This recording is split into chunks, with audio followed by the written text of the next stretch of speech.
In today's video, I'm going to teach you how to save pins using the Pinterest browser button. We're going to walk through the whole process from installing the button in Google Chrome all the way to saving an image to one of your Pinterest boards.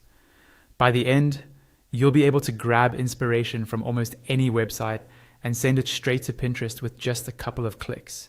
First, you need to install the Pinterest browser button as a Chrome extension. Open Google Chrome and go to the Chrome Web Store. In the search bar at the top left, type Save to Pinterest. You should see the official Pinterest extension in the results.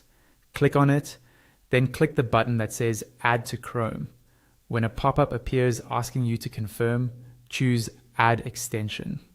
After a few seconds, the Pinterest icon should appear in the top right corner of your browser along your other extensions.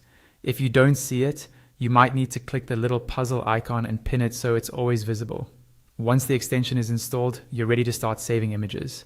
Open a new tab and go to Google. Type in whatever you're interested in, then switch to the Images tab so you can see image results. Take a moment to scroll through and find something you like.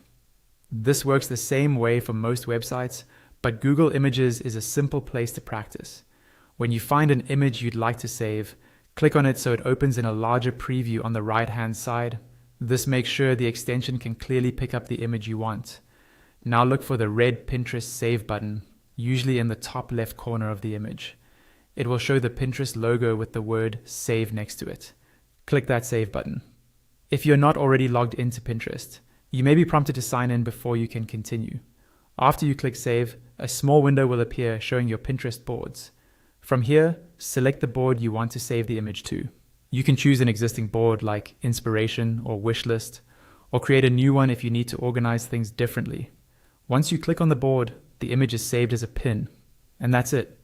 You've just saved an image from your browser straight to Pinterest using the browser button.